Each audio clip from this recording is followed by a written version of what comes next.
Welcome back, it's Brandy, and we are here to cover Act 2 of Season 2 of Arcane. Today, I have already covered the first act, where I kind of gave a little bit of a breakdown of the first 3 episodes, kind of talked about some stuff that stood out to me, what I was excited about, my reactions to some things, and then we delved into a discussion.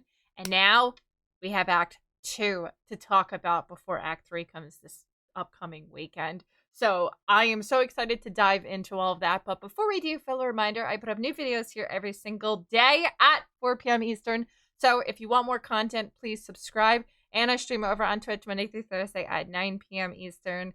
Come through for the late night vibes. Sometime we can chat in real time and we can definitely talk more Arcane over there. But without further ado, let's get into the discussion for today. Starting off, episode 4 was called Paint the Town Blue. And once again, we start off with a bang. Honestly, every single one of these episodes so far has been such high energy. I feel like we just dive head first and then we're like scrambling to pick up the pieces and figure out what the hell is going on. And this episode did just that. We immediately start off with, it seems as though Vi and Caitlin have broken up because Caitlin is now with the other enforcer girl from the top side, and I can't remember her name. But she's like with her, and I'm like, oh, okay. I didn't know that was happening. I didn't know that I know that they had gotten into the fight because of the last episode.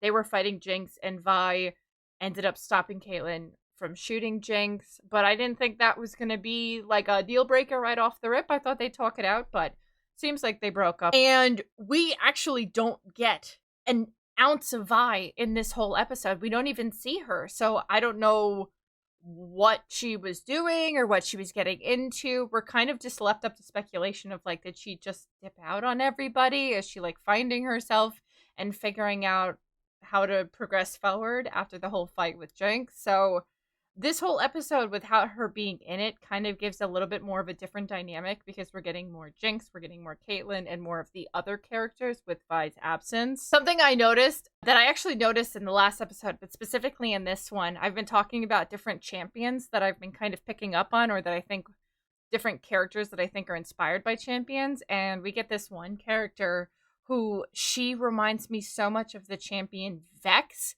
I don't know if they would be like also Yordles or something, but you cannot tell me this character is not inspired by Vex.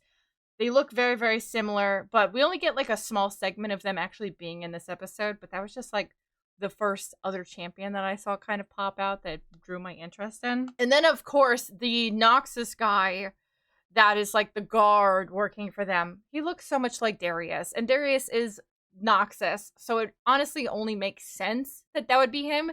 I don't know if they ever actually say his name. That's the one gripe that I have with this series, is there's a lot of characters that they introduce, and they don't even say their name out loud for like 1 to 2 episodes, so I'm just kind of like, who is that? Is that this person? Is it that person? Is it inspired by this person or that person?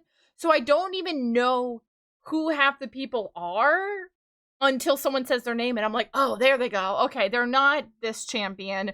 They just look like this champion. That's like one of my gripes that they have, because it's like hard for me to get super connected. I'm also already horrible with names. Like, honestly, the only names that I really remember are the champions from League of Legends, because everything else is in one ear and out the other for me, because I'm horrible with that stuff. But we do learn that the Teemo character is actually a female, and her name is Isha.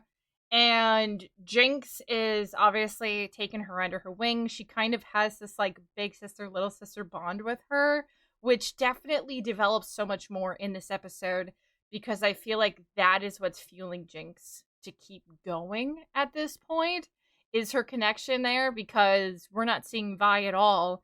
And they're so attached from each other that it's like Jinx is longing for this like sisterly bond still. She also, like, in this episode, we see her dye her hair to look more like Jinx. She kind of looks a little bit more like Powder. Kind of get a little bit of that inspiration there, which I think she looks so cute and I love it. Even though she didn't turn out to be Teemo like I wanted, her character is still cute.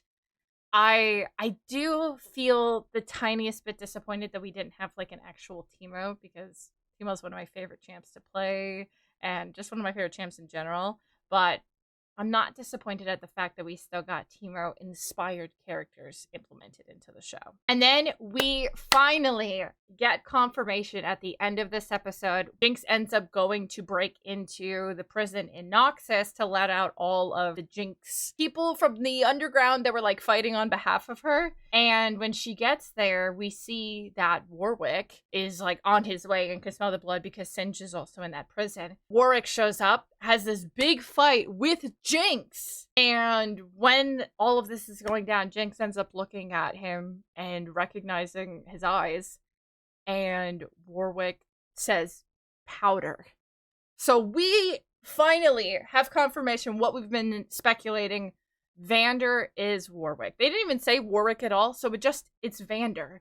And now the question is, how much of him is still in there? Because he's like this ravenous beast that's just taking people out, and like the smell of blood just makes him go crazy. I do really like how much of Warwick feels like Warwick from the game. I just wish he looked a little different because I don't love his face and kind of some of his stances. He almost looks more ape-like than wolf-like.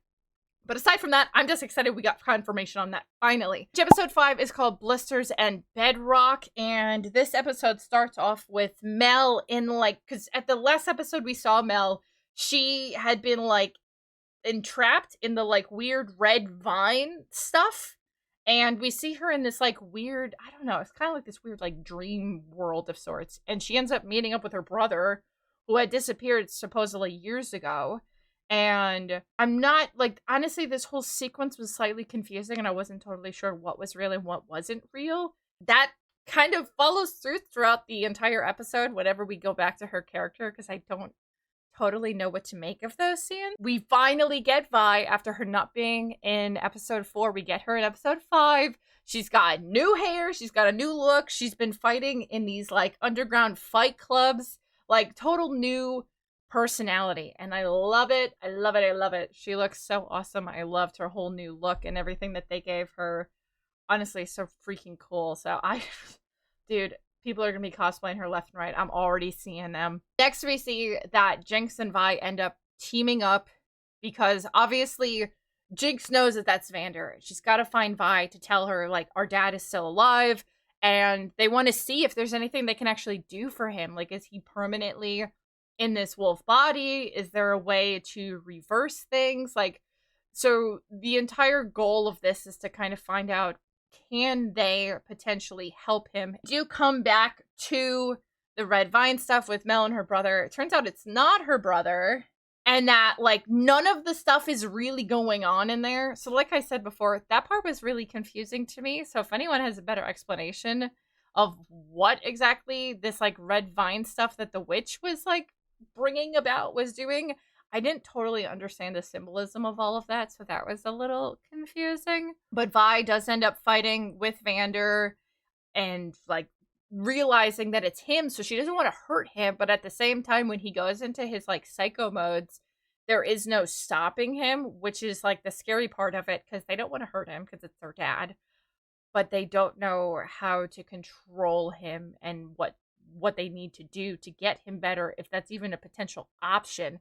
And honestly, trusting Singed is really not the best way to go, so it's like, But the episode does kind of end with two key moments. We do have, like, Jinx, Vi, and Vander finally coming together as a family. They've all kind of, like, duked it out a little bit, but Vander clearly has some of him still in there, and we realize, like, they're gonna fight for their family. They're gonna fight together to see if they can help him. And the other big thing at the end of this episode is Jace. First off, Jace being all scruffly.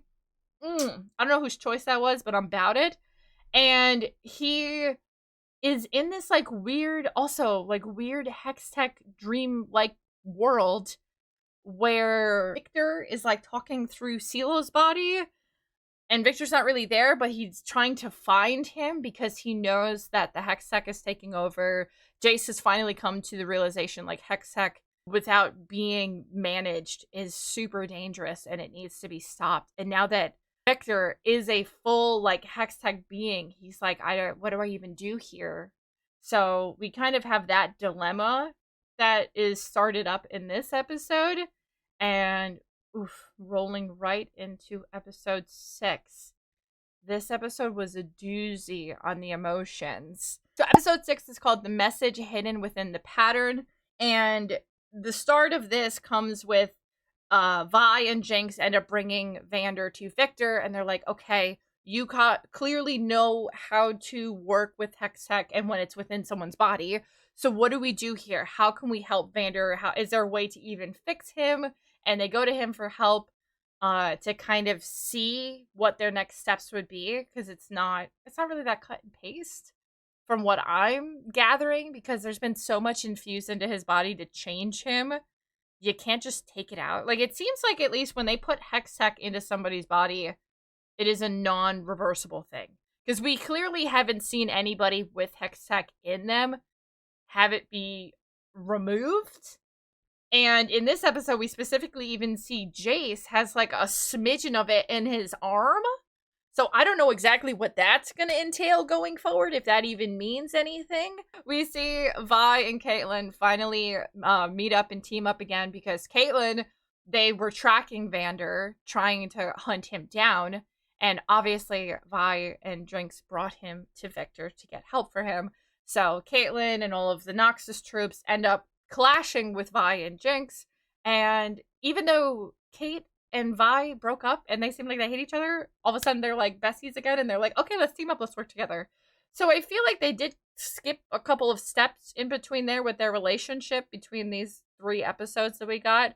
So I kind of wished we got a little bit more there, but nonetheless, they end up coming together, which is what we all wanted anyways. And the biggest part that we noticed in all of this is Jace, after realizing he's got like the weird Hextech infection of whatever he's got, and how the Hextech seems to be doing more harm than good, he like hunts down where Victor is, where he's like in the like Hextech ball sphere thing that we saw in the first 3 episodes that like Echo and Heimer found. And Victor's just like chilling in there, and Jace uses his hammer and shoots like a big like ball of energy and kills Victor, or at least that's what I'm assuming, because he shot it like right through his chest, and homie fell down and was just like pff.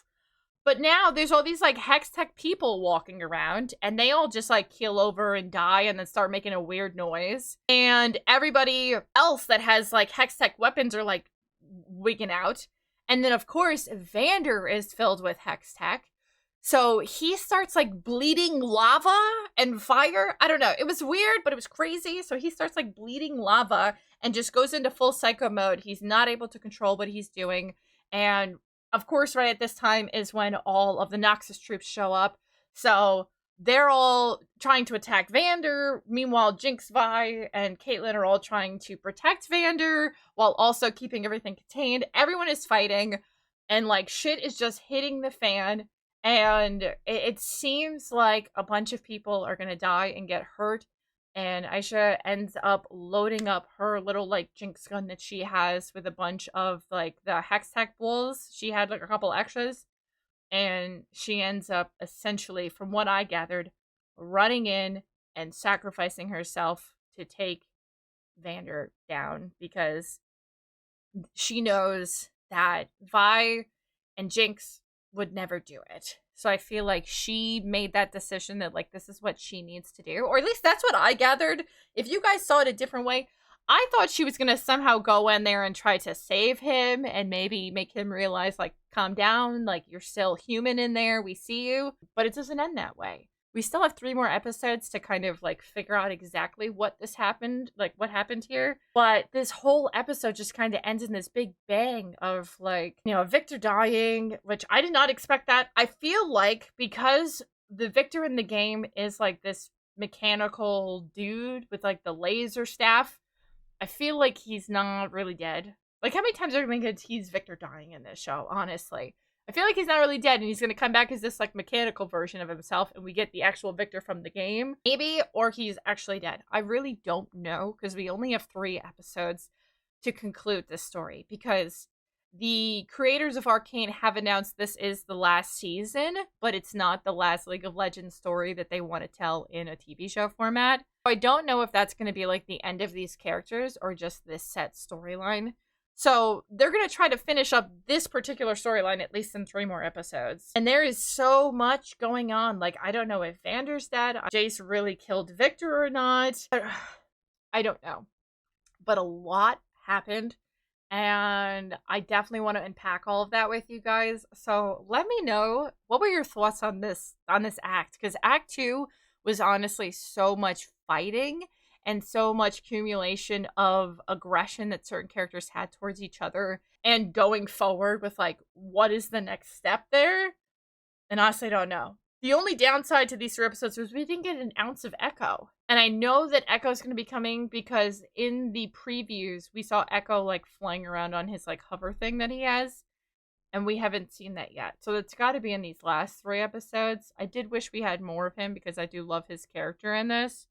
But aside from that, that's pretty much my wrap-up of Act 2. Please let me know what you thought down below. If there were any other champions that you picked out from the group, let me know down below. There wasn't nearly as many this time as there was in the first 3 acts, but these 3 acts did not disappoint. It was heartfelt, it was exciting, it was intense, it was wonderful. They did great, and I can't even imagine what's going to be happening in Act 3 when that drops. But that is, I think, all that I have to discuss on this today. If you did like this, give it a big thumbs up. Let me know what you thought, and I will see you all in the next video. So until then, thank you all for watching, and have a good day. Bye!